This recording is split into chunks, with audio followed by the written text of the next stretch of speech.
Welcome back, dear viewers, and I am pleased to be joined by our distinguished guest, Hussa Al Hassawi, who is a transformational coach. Good evening, and thank you for joining us on Hala Kuwait. Thank you for having me. I love to be here.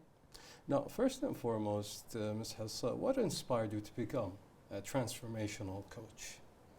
My own journey, what I went through, and the results that I saw in my life, most precisely in my marriage and in my family life. In the beginning, I was getting coached, and when I saw the effect that it had on me and my personal life, I thought, I'm pretty sure lots of women are going through the same thing. And we all dream and think of having a beautiful life with our partners and our kids. Yes. And I thought we all deserve that. Yes. So what is better than me sharing whatever I went through with other women around, especially my country. Yes, I understand. Now, what does own your life mean to you? Precisely not sacrificing the things that we want. So we've been fed the misconception that we must sacrifice something for something, and mostly the sacrifice is sacrificing something good for something good. But what I've learned through coaching is that you sacrifice the bad for the good. So owning your life means owning all of the good things that you want and that you dream of and that you think of and that your heart knows that you deserve. And letting go of the things that you know you do not want deep down, even if you don't admit it. I see, Yeah. I see. And that's a big part of it, isn't it? Is to be to admit things to yourself, Absolutely. to be honest with yourself. Yes, in both ways. Admitting the things that you want, because I found that we are so afraid of admitting the things that we want. And admitting that there are things that we don't want. Yes. That also is 100%. Now, how do you define transformation? It's a journey. It's not necessarily a straight line. Lots of zigzags, lots of ups and downs. But it starts with a decision of thinking, or like, let's say curiosity. What if? What if it's possible? What if I can get it? What if it can happen? Yes. And the willingness to risk that, that life that you have for the life that you want. I see. That is transformation. Now, what struggles or challenges do your clients usually bring to you? We work mostly with limiting beliefs. So limiting beliefs are beliefs that are in our subconscious mind that we have generated and created when we were young. Those limiting beliefs were there for certain reasons, for mostly as a survival mechanism. But what's unfortunate is that we have not learned the skill of rewiring our thoughts. We all have that ability. We all have the ability to wire and rewire our thoughts. But we haven't been taught how to use that skill. Yes. So today I was talking to the group of my clients. I have a group on WhatsApp with all of my clients who have been trained by me. And I told them, remember to use the ability of rewiring your thoughts. Because we learn the skill of playing the piano. We learn the skill of roller skating, whatever. We learn the skill of reading and writing. What we forget that we have the skill of rewiring our thoughts, which is in charge of our actions, our behaviors, our feelings. So remember to practice that. Yeah. So where should someone start if they feel stuck, let's say? There's always help. Feeling stuck isn't something that is specific to certain people. Everyone feels stuck. So remember that you're not alone in this. Almost everyone feels stuck. Not almost, everyone feels stuck at some point. But we are so blessed to be living in a time right now where help is in our hands, like it's in our phones. You can get help from anywhere, from any social media account, from any website. Don't be afraid to ask for help. You don't need to do it on your own. Ask for help start somewhere, even if it's a wrong place. There is no wrong place. But even if it's a therapist or a coach and you didn't like them, just start somewhere. Because starting, this is the ability of rewiring our thoughts. Starting tells our neurons, okay, I'm looking for something. Yes. So they're going to keep on looking. They're going to guide you to the thing that works for you and that's going to work. But you have to give them that first order, let's say. Yeah. And it's true, we do have so much access, more than we used to in the past. Absolutely. Yeah, and we should utilize that 100%. Absolutely. Yeah. So what else can we do? What other steps can we take to say let's wire? Because sometimes it might seem easier said than done. So what do you recommend sometimes to take that first step, let's say?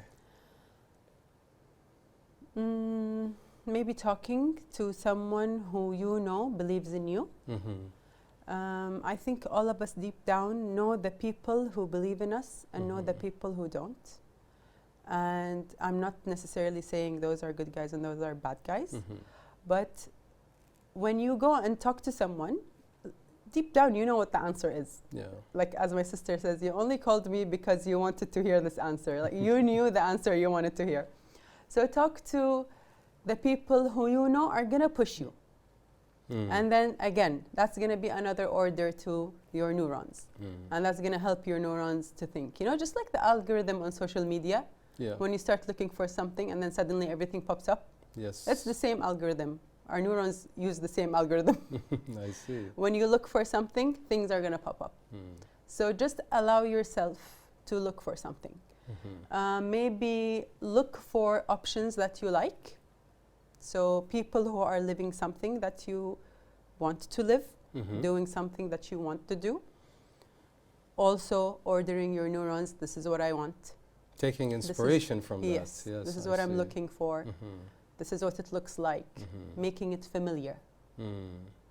I see. Now, how do you help clients find their inner voice? Mostly, I depend on guiding them to their subconscious mind. I don't ever tell my clients what to do in terms of what their vision is. So we go through three basic things: vision, limiting beliefs, and forgiveness. These are the three cores of my coaching. The first one, which is vision, is the vision that you have for yourself. What you want, the things that you want, the things that you don't want. I cannot tell you what the things that you want. I have no access for that.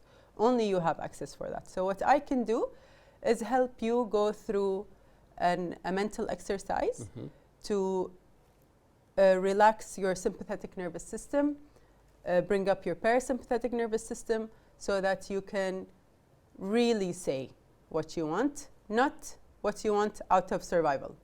I see. Yeah. Now, what mindset shift can quickly change someone's life? What kind of mindset? Moving from sympathetic to parasympathetic. Sympathetic is the survival mode, which is a system that we have. It's like a gear of the car, like automatic and manual, or like reverse and drive. There are two gears, and they exist in our body. We have those two gears. We have sympathetic and parasympathetic. The sympathetic is used for survival, so it prevents us from dying. What's unfortunate is that we have not learned to shift into parasympathetic. We remain living in sympathetic in a very, very, very safe life. Our lives are relatively safe. There are no lions running after us. Sympathetic is only supposedly used for survival to prevent us from dying. But we use the sympathetic nervous system for our day-to-day life. So the best mindset shift is shifting from sympathetic to parasympathetic. How that happens is through observing our limiting beliefs and switching them. Yeah.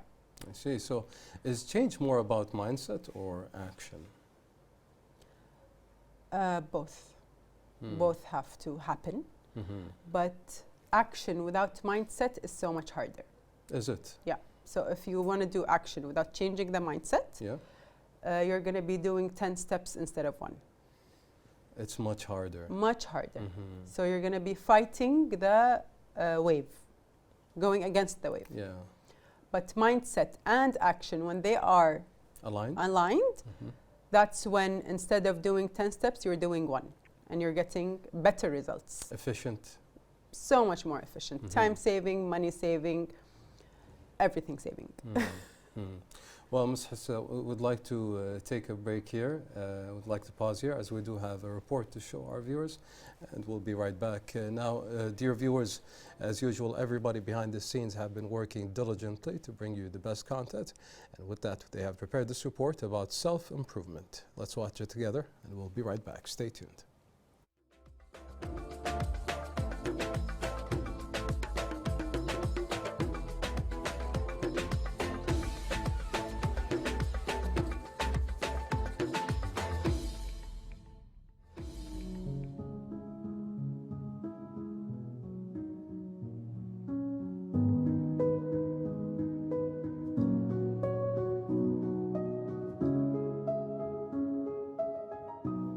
What is self-improvement? Self-improvement can involve improving any aspect of the self. For example, personal qualities, skills, and even the roles we play. Throughout history, humans have strived to improve the self. And even though self-improvement is a very independent pursuit, insight about whether or not we've improved is very social. That is, we often use feedback from others to help us gauge our progress. When we start thinking about self-improvement, it can be helpful to be strategic about where we put our efforts, so we do not waste time on the wrong things. Some aspects of ourselves are relatively changeable, and some aspects are pretty fixed. So, we're best served by focusing our efforts on the parts of us that are the most changeable. Given there are industries out there telling us that we can change any part of ourselves, it can be hard for us to know exactly what and how to change. The healthiest approach to self-improvement is the one that works best for us. But how can we know which one that would be? Truthfully, there is no one-size-fits-all approach to self-improvement. So we may need to engage in a bit of trial and error to find what is most helpful for our situation. At the same time, effective self-improvement journeys usually have 10 basic features that we should keep in mind. Gradual pace, goal-oriented, accountability, plan for obstacles, rewards for success, evidence-based, personalized for us, self-awareness, an action plan, and a boost in optimism.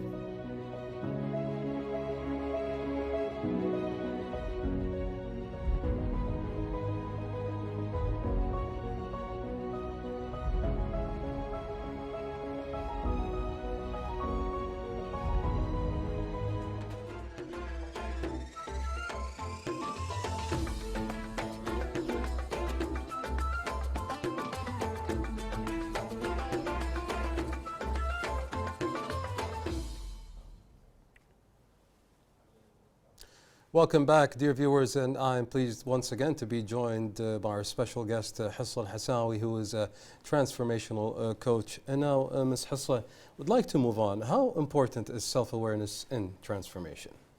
Self-awareness is part of transformation.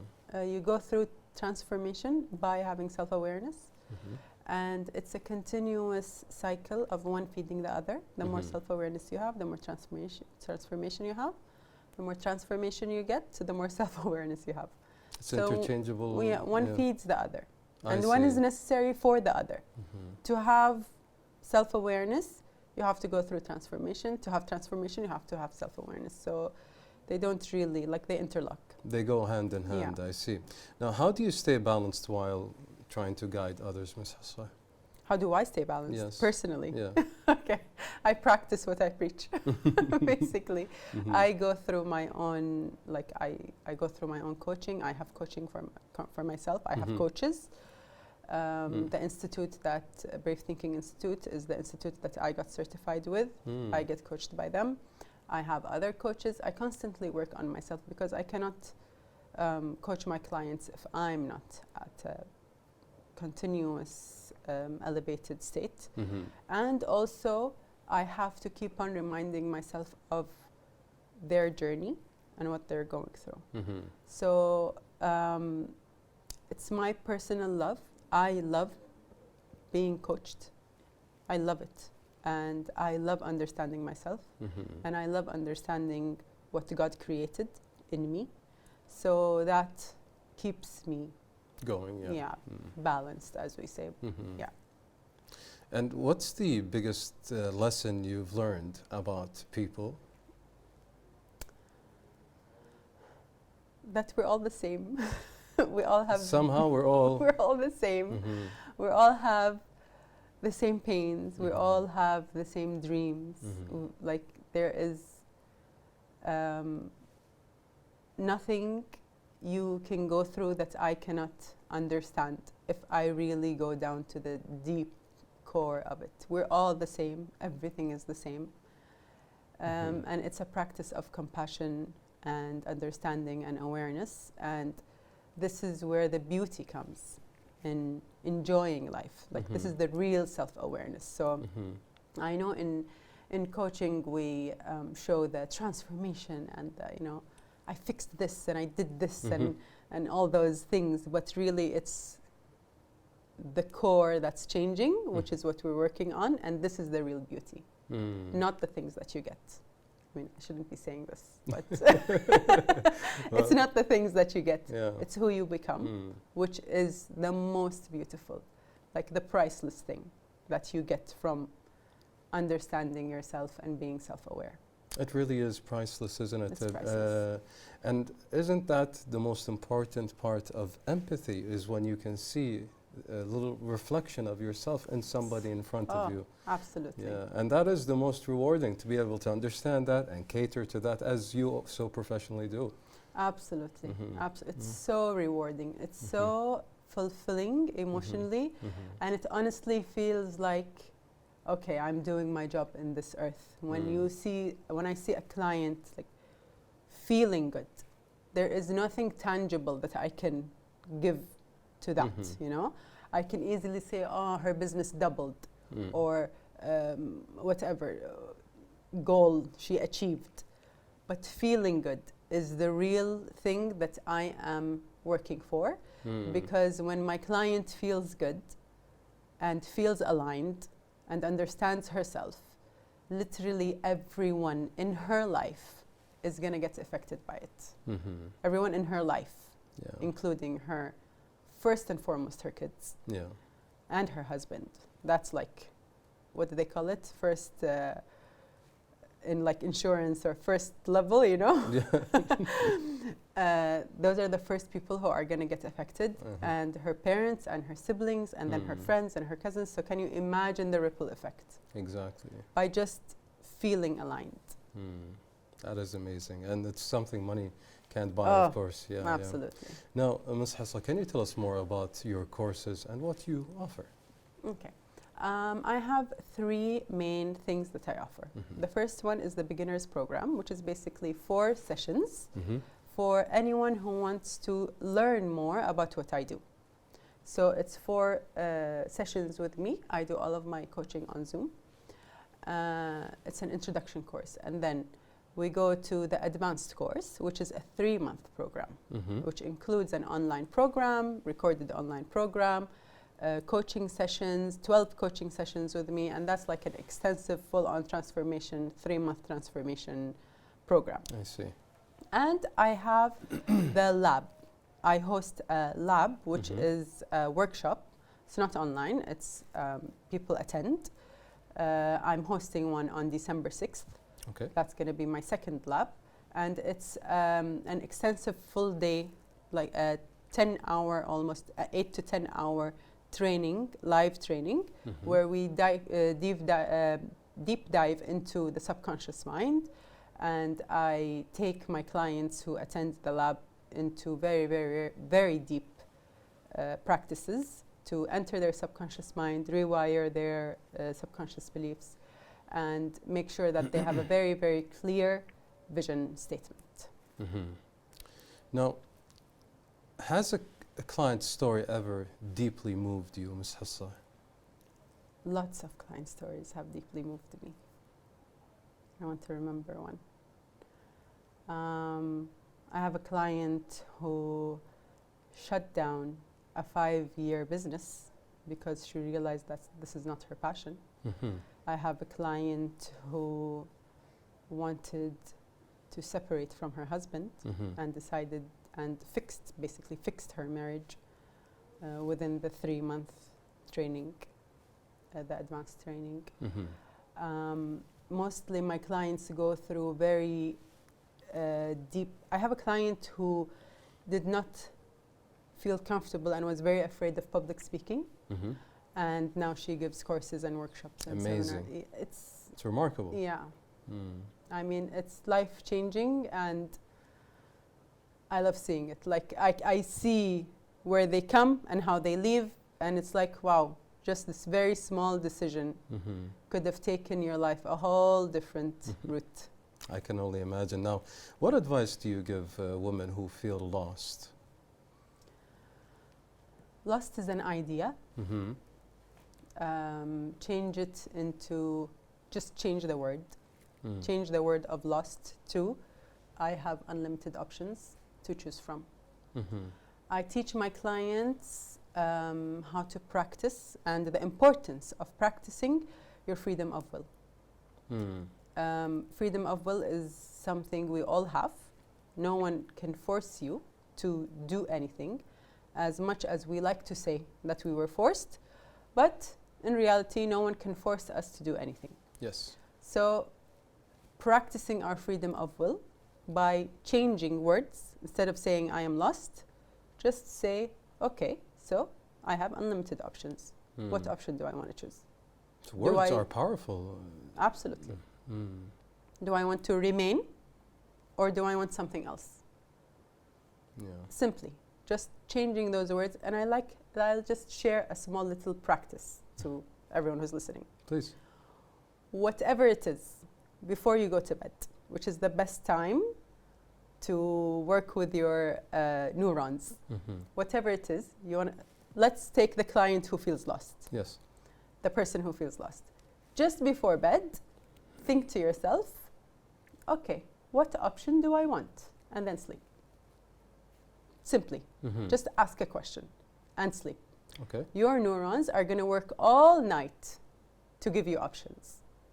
By the next day, when you wake up, while you're driving, while you're getting coffee, suddenly you're going to get an idea. And that will be like, oh, I want that. So this is a very beautiful practice that I teach my clients, and we do it in our advanced coaching, is to know and learn how to use your neurons for your benefit. So this is one very easy, simple practice to do. I like that. I might try that myself. Yeah. I do it every night. That's good. Now, how do you see coaching growing in the state of Kuwait? Alhamdulillah, it's been in Kuwait for a very long time. I mean, it's not something new. I know coaches who've been coaching since the 70s and the 60s. Wow. It's not something new. Yeah. I know a lot of people say it's new. It's not new. MashaAllah, there have been very coaches who have so much experience, MashaAllah, since a very long time ago. But it's expanding and it's growing, and the business in itself is growing. Oh, and alhamdulillah, there is a lot of exposure to it, and people are interested in it. And we now, including myself, understand the importance of it. I used to be a very hardcore believer of fine-tuning the doing, but I did not ever know about fine-tuning the being, like who am I being? Can you explain that though? Okay. Yeah, please. Yeah. Okay, so this is where we were talking about the limiting beliefs or the thoughts and how they affect our actions and feelings. So the more I fine-tune my thoughts, who I'm being, Okay. the easier the outcome is.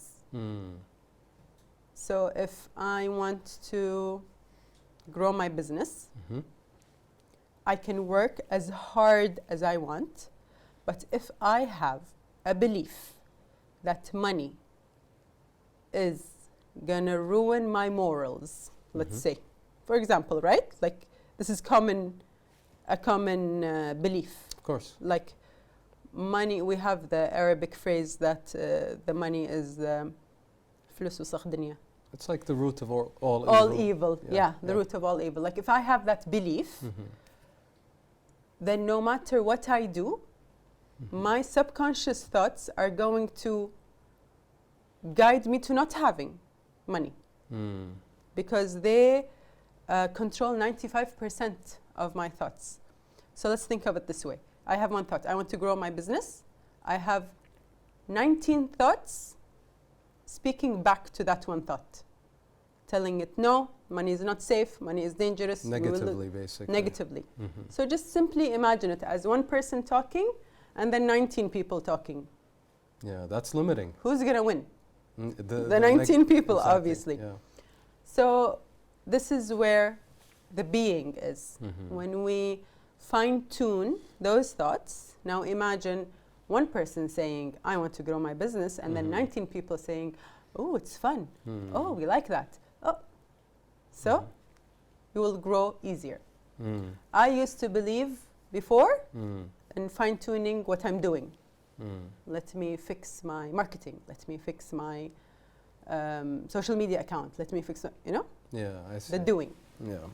Well, Ms. Hussa, we really enjoyed this interview. We really thank you for being with us and giving us your insight. Thank you. Thank you so much.